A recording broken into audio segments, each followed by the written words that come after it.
bersamamu, tinggal di dalam kediaman-Mu, oh Tuhan, sebab ku sukai hadirat-Mu.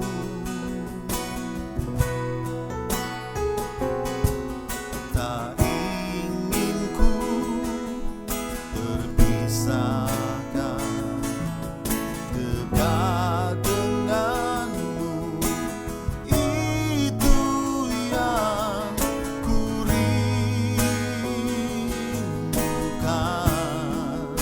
sebab ku dapati kedamaian. Ku nikmati keindahan dan keagungan-Mu, oh Tuhan. Ku nikmati kemuliaan-Mu, menyembah-Mu dengan segenap hatiku. Ini kerinduan kami, Tuhan. Kami rindu menyembah Engkau, kami rindu masuk dalam hadirat-Mu. Oh, rindu selalu bersamamu, tinggal di dalam kediaman-Mu, oh Tuhan, sebab ku sukai hadirat-Mu.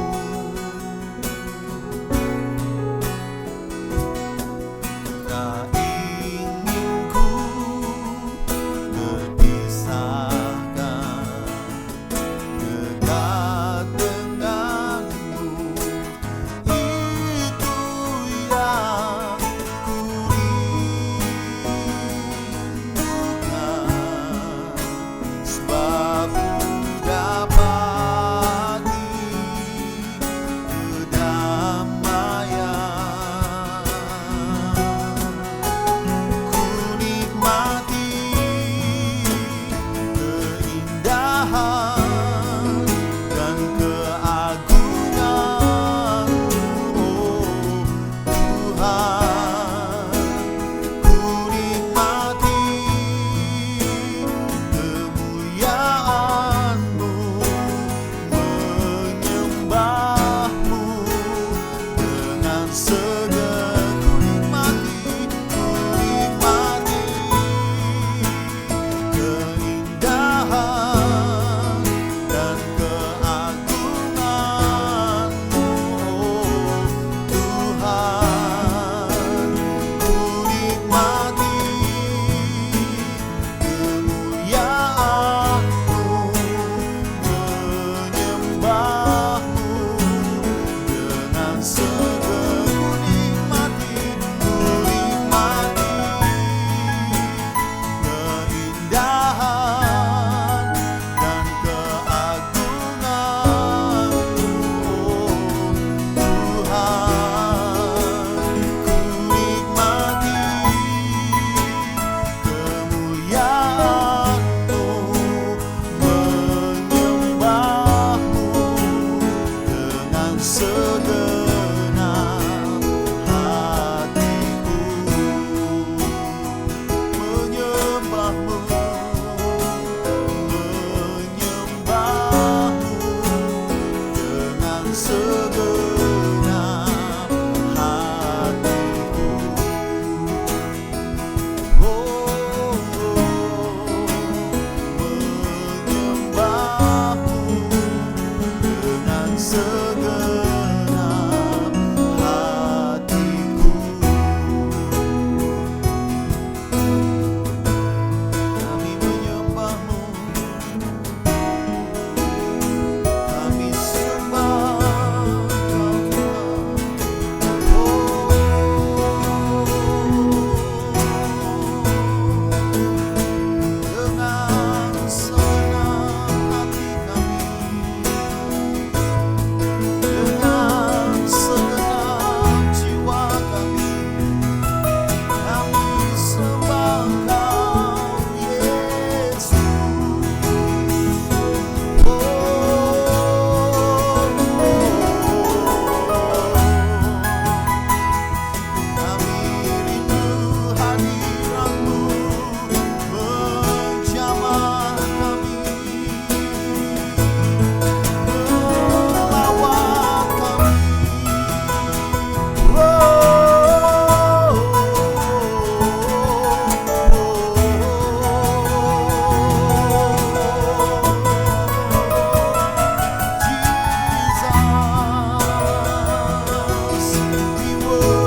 bersama kami, melawat kami saat ini, ya Roh.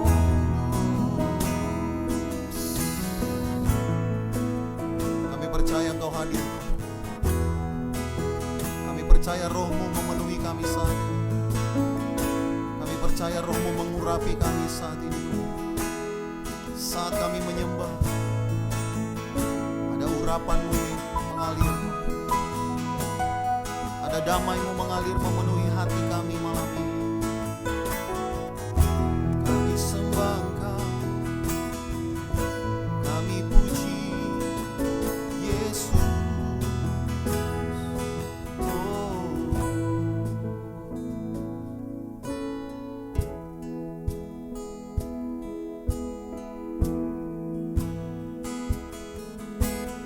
Roh-Mu yang hidup penuhi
kami tidak akan takut, kami tidak akan goyah, sebab Yesus selalu menopang kami.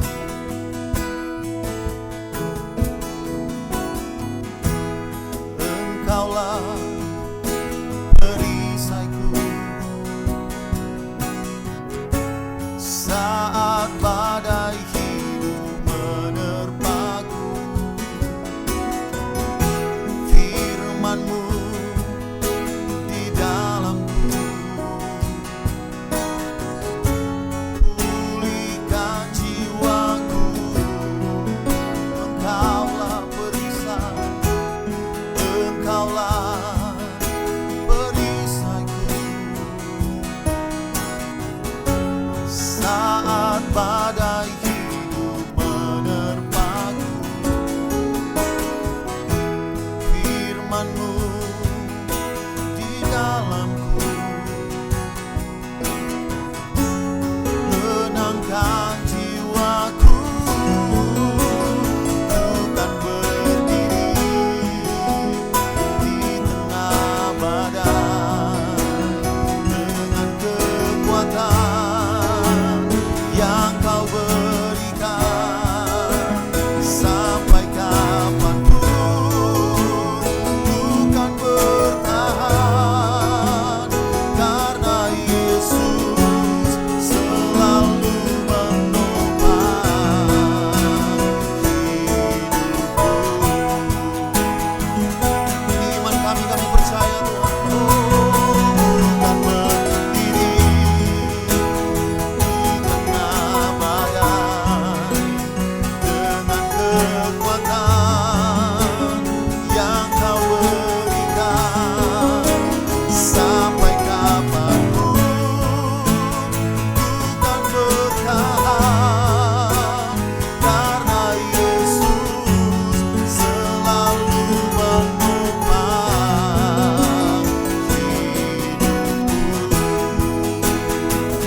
Oh, bukan berdiri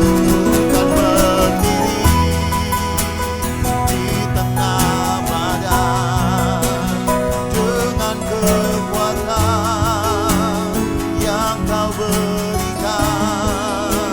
Sampai kapanpun bukan bertahan, karena Yesus selalu menopang. Karena Yesus selalu menopang. Karena Yesus selalu menopang hidupku.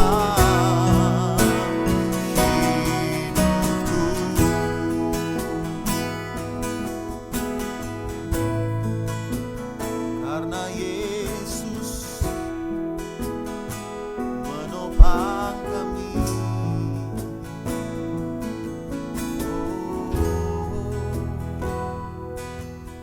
Kami percaya, kami percaya. Shalom, saudara. Salam sejahtera di dalam kasih Tuhan Yesus Kristus. Sebelum kita merenungkan firman Tuhan, mari kita sama-sama mau masuk dalam doa. Bapa, terima kasih Tuhan buat kesempatan yang indah yang Kau berikan kepada setiap kami untuk Tuhan merenungkan akan firman-Mu ya Bapa. Sekalipun di tengah situasi pandemi COVID-19 Tuhan, tetapi kami percaya penyertaan-Mu selalu nyata di dalam kehidupan kami. Biarlah firman-Mu hari ini menjadi kekuatan kepada setiap kami, supaya kami bangkit Tuhan. Dan kami percaya kepadamu lebih lagi, karena pengharapan di dalam Engkau tidak pernah mengecewakan. Terima kasih Tuhan, kami mau sambut firman-Mu hanya di dalam nama Tuhan Yesus Kristus. Haleluya. Amin. Saudaraku, hari ini kita akan sama-sama merenungkan firman Tuhan dengan tema The Power of Focus atau kekuatan fokus. Kita baca sama-sama terlebih dahulu di dalam Matius pasal 14 ayat 22 sampai 27. Di mana perikop dari bacaan kita adalah Yesus berjalan di atas air. Ayat 22, Sesudah itu, Yesus segera memerintahkan murid-muridnya naik ke perahu dan mendahuluinya ke seberang. Sementara itu ia menyuruh orang banyak pulang, dan setelah orang banyak itu disuruhnya pulang, Yesus naik ke atas bukit untuk berdoa seorang diri. Ketika hari sudah malam, ia sendirian di situ. Perahu murid-muridnya sudah beberapa mil jauhnya dari pantai dan diombang-ambingkan gelombang karena angin sakal. Kira-kira jam 3 malam, datanglah Yesus kepada mereka, berjalan di atas air. Ketika murid-muridnya melihat dia berjalan di atas air, mereka terkejut dan berseru, "Itu hantu!" Lalu berteriak-teriak karena takut. Tetapi segera Yesus berkata kepada mereka, "Tenanglah, aku ini, jangan takut." Saudaraku, ada satu hal yang menarik dari bacaan ini, yaitu bahwa Tuhan peduli dengan apapun yang terjadi di dalam hidup kita. Buktinya, Tuhan Yesus tahu bahwa di tengah perjalanan murid-murid akan menghadapi angin sakal. Dan dia juga tahu bahwa murid-muridnya sudah kewalahan dan kesulitan dalam menghadapi angin sakal itu. Itu sebabnya dia menyusul murid-muridnya dengan berjalan di atas air. Tetapi ketika murid-muridnya melihatnya, mereka menjadi sangat ketakutan. Bahkan mereka berteriak-teriak karena mereka mengira bahwa Yesus itu adalah hantu. Saudaraku, secara logika, memang seorang manusia biasa tidak mungkin bisa berjalan di atas air. Tetapi Yesus melakukan itu. Itu sebabnya murid-muridnya merasa sangat ketakutan. Tetapi Yesus berkata, "Tenanglah, aku ini, jangan takut." Hal ini berarti dibutuhkan ketenangan dan bukan kepanikan untuk kita bisa menyadari bahwa sesungguhnya Tuhan menyertai kita dalam segala situasi apapun. Mari kita baca ayat yang selanjutnya, yaitu pada ayat yang ke-28 sampai 33. Lalu Petrus berseru dan menjawab dia, "Tuhan, apabila Engkau itu, suruhlah aku datang kepadamu, berjalan di atas air." Kata Yesus, "Datanglah." Maka Petrus turun dari perahu dan berjalan di atas air mendapatkan Yesus. Tetapi ketika dirasanya tiupan angin, takutlah ia dan mulai tenggelam, lalu berteriak, "Tuhan, tolonglah aku." Segera Yesus mengulurkan tangannya, memegang dia dan berkata, "Hai orang yang kurang percaya, mengapa engkau bimbang?" Lalu mereka naik ke perahu dan angin pun redalah. Dan orang-orang yang ada di perahu menyembah dia. Katanya, "Sesungguhnya engkau anak Allah." Saudaraku, kita melihat bahwa Petrus ingin membuktikan bahwa orang yang berjalan di atas air itu adalah Yesus. Itu sebabnya dia minta agar orang itu menyuruhnya mendekat dengan cara berjalan di atas air. Dan ketika Yesus berkata kepada Petrus, "Datanglah," Petrus menanggapi panggilan Yesus dengan melangkah turun dari perahu. Saudaraku, langkah yang diambil oleh Petrus ini secara manusia, secara pemikiran manusia adalah langkah yang penuh resiko. Selain itu, turun dari perahu itu berarti pula keluar dari zona nyaman. Dan jika saat ini kita mengalami satu situasi di mana kita harus tetap tinggal di rumah atau stay at home, ya, saya percaya mungkin bagi sebagian besar orang ini bukan hal yang menyenangkan dan tidak nyaman. Tetapi itulah kenyataan yang harus kita jalani. Orang-orang harus bekerja dari rumah, para siswa dan mahasiswa harus belajar dari rumah, dan orang tua juga harus menyediakan fasilitas untuk anak-anaknya bisa belajar secara online. Apalagi sekarang anak-anak belajar dengan menggunakan Skype, Telegram, Zoom. Ya. Mau tidak mau orang tua juga ikut belajar ya, tentang aplikasi-aplikasi tersebut agar anak-anaknya bisa belajar secara online. Saudaraku, inilah kenyataan yang harus dihadapi. Orang-orang yang setiap hari terbiasa berada di luar rumah, kini harus tetap tinggal dalam rumah. Bagi sebagian orang, rasanya seperti terkurung. Toko-toko tertentu harus tutup. Itu berarti tidak ada penghasilan, saudaraku. Banyak karyawan dirumahkan, bahkan banyak yang di-PHK. Sungguh suatu kondisi yang tidak nyaman, yang membuat banyak orang menjadi stres. Tapi ada lagi yang lebih tidak nyaman, yaitu mereka yang harus berada di rumah sakit karena COVID-19. Mereka yang sedang bergumul untuk kesembuhan antara hidup dengan mati.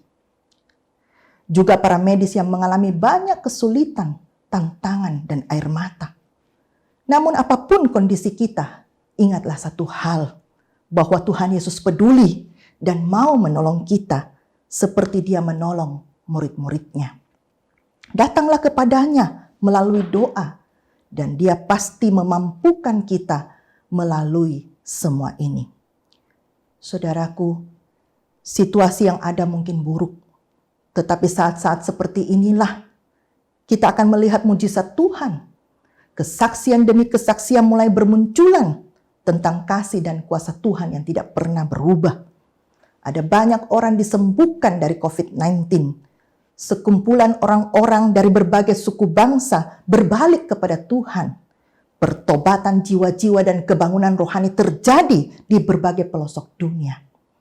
Nah, saudaraku, ada beberapa poin kebenaran yang dapat kita pelajari dari bacaan tadi, yaitu yang pertama, Petrus dapat berjalan di atas air saat dia fokus memandang kepada Tuhan Yesus. Petrus memilih untuk menaati Yesus karena dia percaya akan kuasa dan kasih Yesus. Dan akhirnya dia juga bisa berjalan di atas air seperti apa yang dilakukan Yesus karena dia fokus kepada Tuhan Yesus. Sementara dengan kondisi dunia saat ini, apakah kita masih tetap percaya kepada Tuhan bahwa Dia sanggup melakukan perkara-perkara yang ajaib? Dan apakah kita percaya akan kasih dan kebaikan Tuhan? Bahwa Dia tidak pernah merancangkan yang jahat, melainkan yang baik, sekalipun dalam kondisi yang buruk? Firman Tuhan dalam Yeremia 29 ayat 11 berkata, "Sebab aku ini mengetahui rancangan-rancangan apa yang ada padaku mengenai kamu. Demikianlah firman Tuhan, yaitu rancangan damai sejahtera dan bukan rancangan kecelakaan untuk memberikan kepadamu hari depan yang penuh harapan." Saudaraku, jadi rancangan Tuhan itu adalah rancangan damai sejahtera, bukan rancangan kecelakaan. Bahkan Tuhan menjanjikan satu hari depan yang penuh harapan.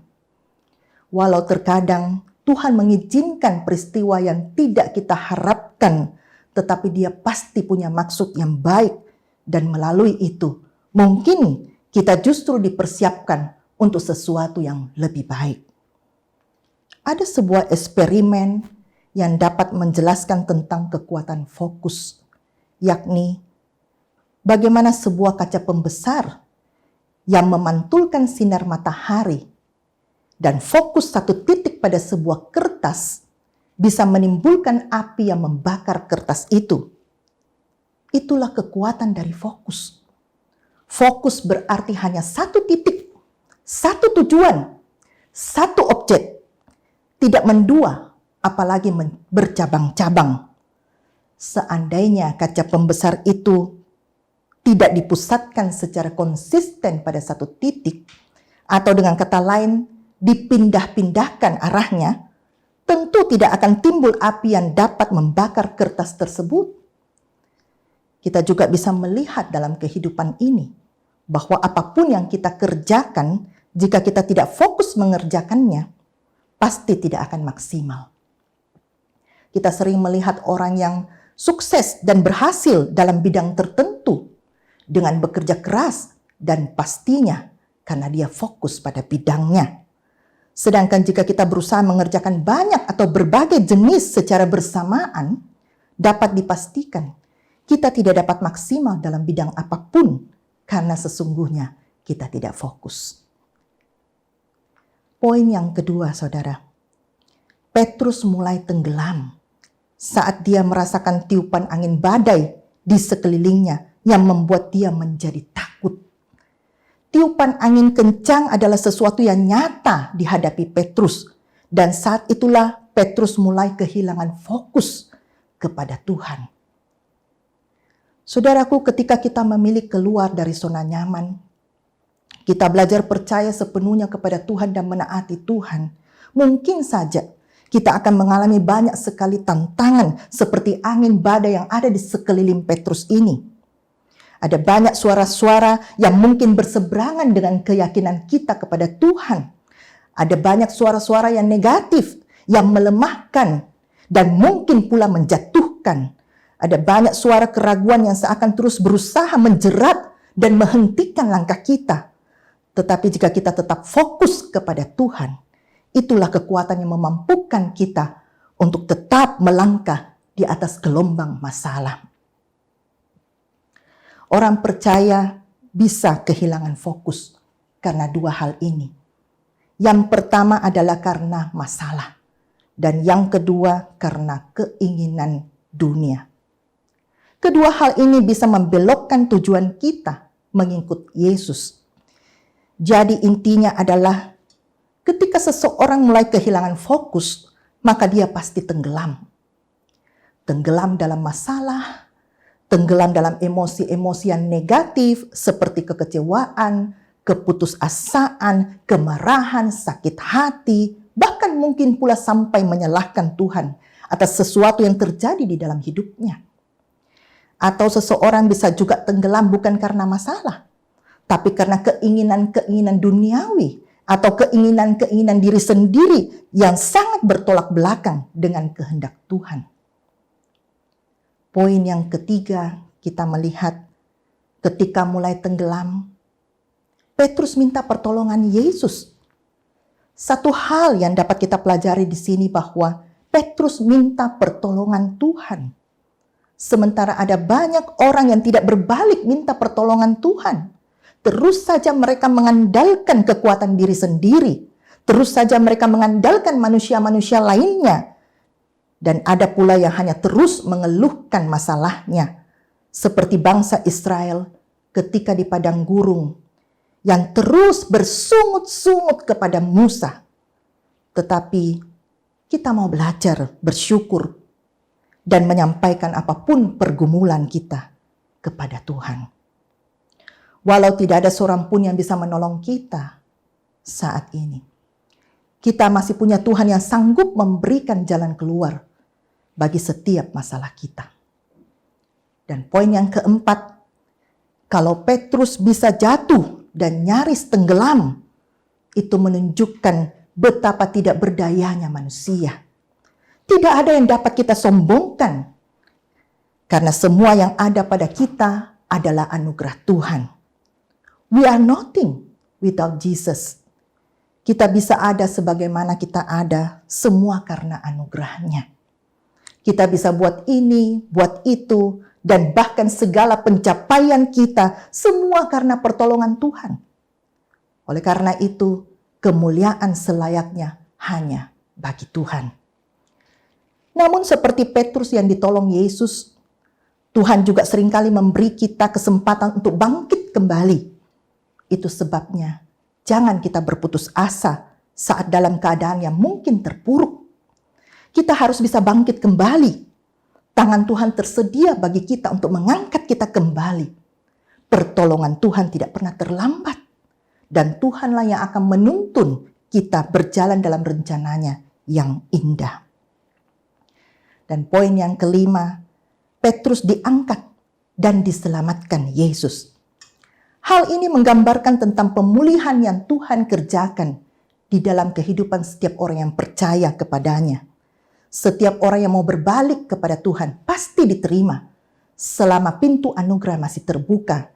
Karena ada saatnya pintu anugerah itu akan tertutup untuk selama-lamanya. Jika saudara menonton siaran ini dan saudara merasa saudara sudah jauh dari Tuhan, dan saudara ingin kembali dekat dengannya, inilah saatnya. Berdoalah kepada Tuhan secara pribadi dan mintalah tuntunannya agar saudara dapat hidup seturut dengan kehendak-Nya. Jangan sampai terlambat, saudaraku, karena kita tidak pernah tahu kapan Tuhan Yesus akan datang kembali. Dan jika di antara saudara ada yang sudah putus asa dengan kondisi saudara saat ini, mari dengarkan ilustrasi ini. Alkisah, iblis telah membuka sebuah toko peralatan dan perkakas-perkakas senjatanya. Di antaranya ada kebencian, dendam, iri hati, keserakahan, percabulan, dusta, dan lain-lain. Seseorang yang mengunjungi toko itu melihat sebuah alat yang bernama putus asa.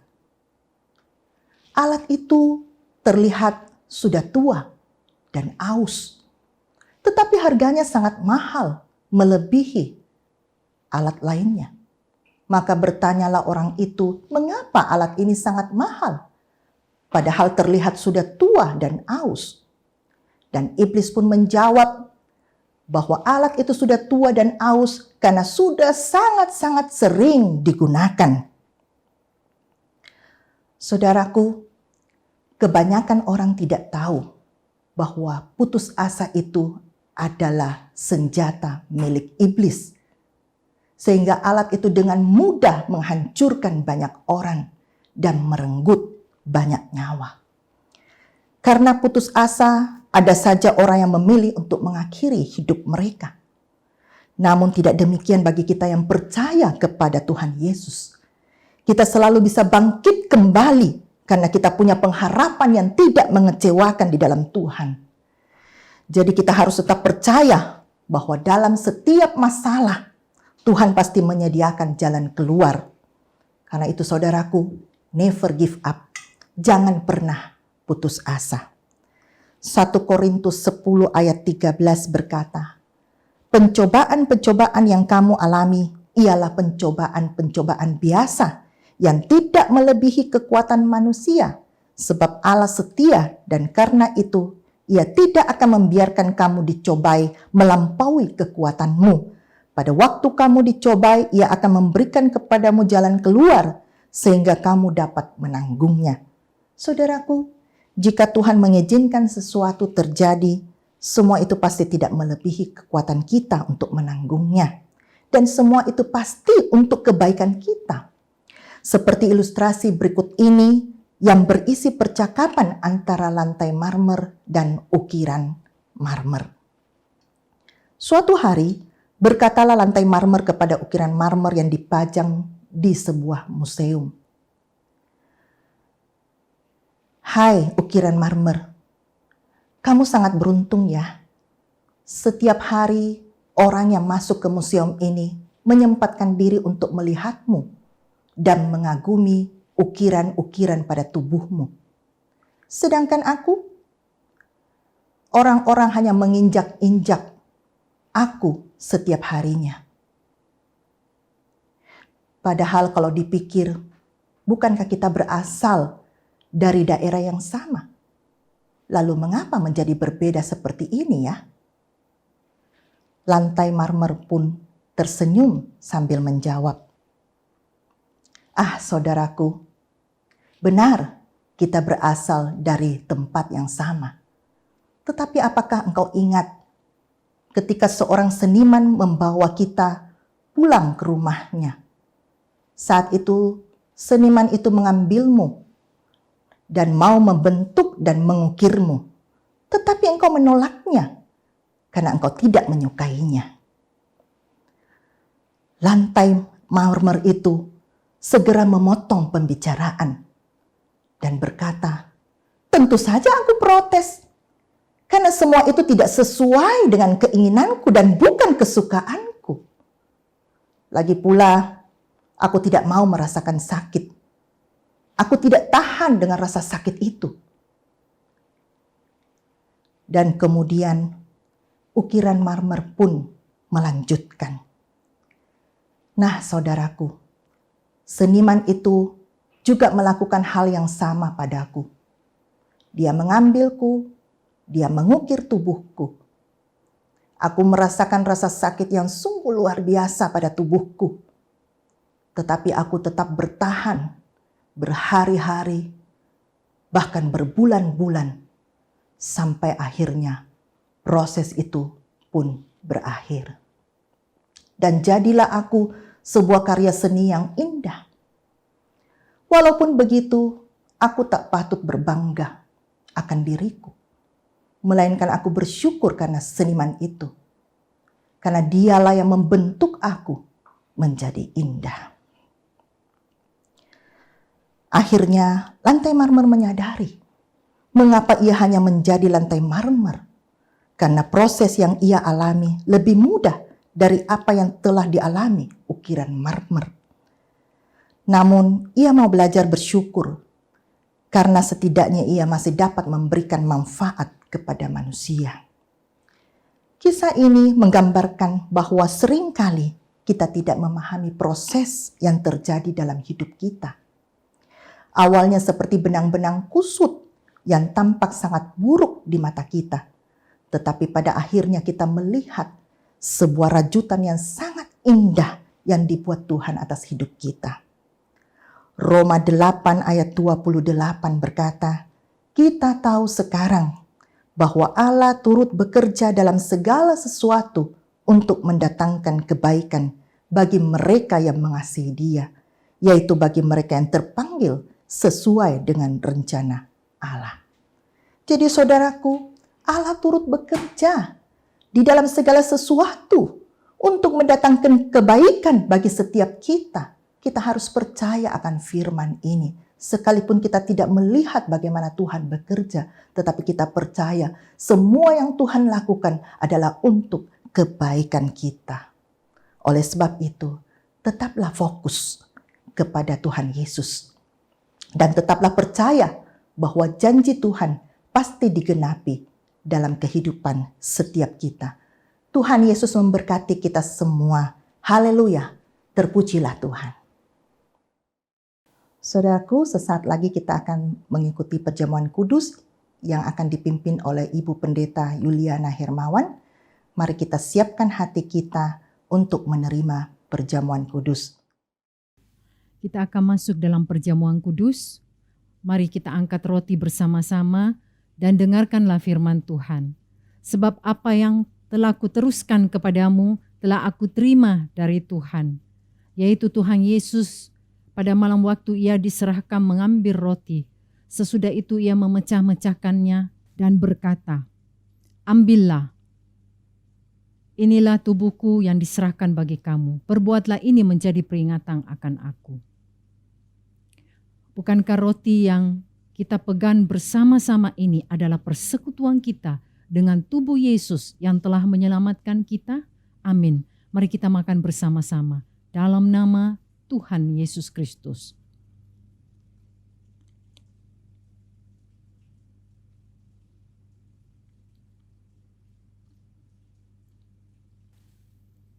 Mari kita mengangkat cawan. Demikian juga diperbuatnya dengan cawan sesudah makan. Lalu berkata, cawan ini adalah perjanjian baru yang dimateraikan oleh darahku. Perbuatlah ini setiap kali kamu meminumnya menjadi peringatan akan aku. Bukankah cawan yang di atasnya kita ucapkan syukur ini adalah persekutuan kita dengan darah Yesus yang menghapus dosa-dosa kita? Amin. Mari kita minum bersama-sama dalam nama Tuhan Yesus Kristus.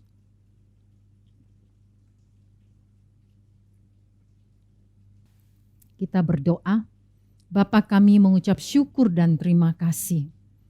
Kami percaya bahwa Engkau telah mengambil kutuk dan memberikan kami berkat. Engkau juga menyediakan kesembuhan ilahi di dalam korban grafirat di kayu salib. Terima kasih Bapa buat semua pengorbanan-Mu yang mulia. Dalam nama Tuhan Yesus Kristus kami berdoa. Amin.